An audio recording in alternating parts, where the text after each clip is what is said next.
안녕하세요. 지속가능발전소 홍정민 연구원입니다. 오늘은 9월 25일부터 10월 1일까지 기업의 ESG 사건 사고 뉴스를 전달해 드리겠습니다. 이번 주에는 필수소비재 제조가 81건으로 가장 기사가 많았고, 자유소비재 서비스가 71건, 정보통신기술 59건의 기사가 있었습니다. 필수소비재 제조에서는 SPC 삼립의 기사가 가장 많았습니다. SPC 삼립의 운송기사들이 파업을 진행하고 있어 근무환경 이슈에 대해 지난주에 다루었는데요. 이번 주에도 지속되는 파업과 집합금지 행정명령을 거부한 불법 시위에 대한 지역사회의 피해가 불거지고 있습니다. 필수소비재 제조에서는 이 밖에도 오리온, 사조산업, KTNG에서도 이슈가 있었습니다. 오리온 익산 공장에서 2년여간의 직장 괴롭힘을 당하여 극단적 선택을 한 고 서지연 씨의 산업재해 신청이 근로복지공단으로부터 승인되었고, 오리온의 근무환경 리스크는 2.1로 높은 단계입니다. 오리온뿐만 아니라 올해 KT, 네이버, 대한통운, 현대차 등 직장 내 괴롭힘으로 인한 사고들을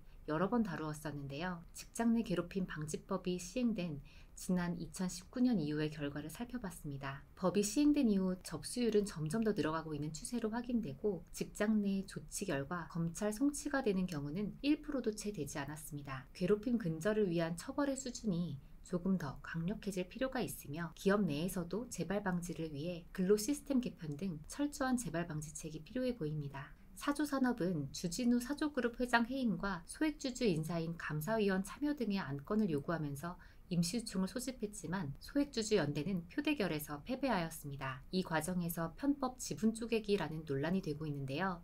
조금 더 내용을 살펴보겠습니다. 3% 룰은 감사위원을 선임할 경우 지배주주가 의결권이 있는 주식의 최대 3%만 행사할 수 있도록 제한한 규정을 말하는데요. 작년 12월 국회는 3% 룰을 완화하는 상법 개정안을 의결했습니다. 상장회사가 감사위원 중 1명을 이사와 별도로 선출하도록 하고, 이때 의결권을 3%로 제한했습니다. 이때 사회이사인 감사를 선임할 때는 최대 주주와 특수관계인 지분을 합산하지 않고 개별적으로 3%의 의결권을 인정하도록 했는데요. 이에 사조산업에서는 전관을 변경해 감사위원을 모두 사회이사로 선임하도록 하여 개별적으로 합산하도록 했고, 표 대결에서 승리하기 위해 지인에게 주식 3%씩을 빌려주는 방식으로 공의결권을 동원했습니다. 법적으로는 문제가 없지만 공의결권으로 인한 대차 거래는 경영 현안의 목소리를 낼 수 있는 주주의 법적 권한과 주가 및 배당 등 경제적 권한이 분리되면서 주주와 회사 전체의 이익이 훼손될 수 있습니다. 사조산업은 경영권을 보호하기 위해 공의결권을 동원하여 우호지분을 만들어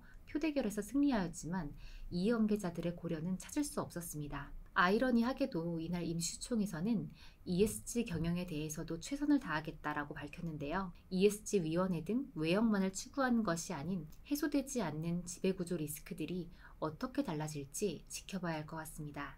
자유소비재 서비스에서는 쿠팡과 제네시스 BBQ의 기사가 다소 보도되었습니다. 쿠팡은 한 주 동안 소비자 문제, 근무환경, 불공정 관행, 자원 낭비 등 다양한 리스크가 확인되었고, 기업의 리스크는 가장 높은 단계이자 가장 높은 점수인 5점에 해당됩니다. 환경 리스크인 자원 낭비 이슈로는 과대 포장 논란이 제기되었는데요. 과자 24개를 주문했는데 택배 박스가 24개 포장되었습니다. 소비자 만족도에서는 쿠팡의 과대 포장은 가장 개선해야 하는 부분으로 꼽히기도 하였는데요. 환경 오염을 줄일 수 있도록 과대 포장을 개선하기 위한 기업의 자발적인 노력이 필요해 보입니다.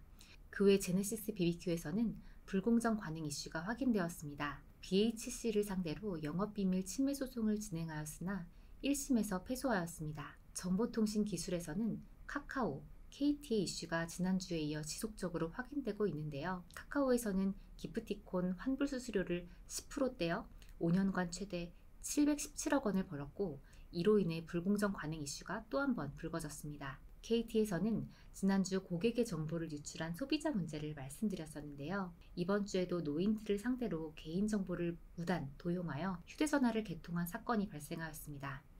KT는 기업 리스크가 작년 10월에는 3.1이었으나 1년 사이에 4.5로 상당히 빠르게 높아지고 있는데요. 투자자분들은 KT의 리스크에 조금 더 주의 깊게 살펴보셔야 할 것 같습니다. 오늘의 ESG 위스클리는 여기서 마치겠습니다. 감사합니다.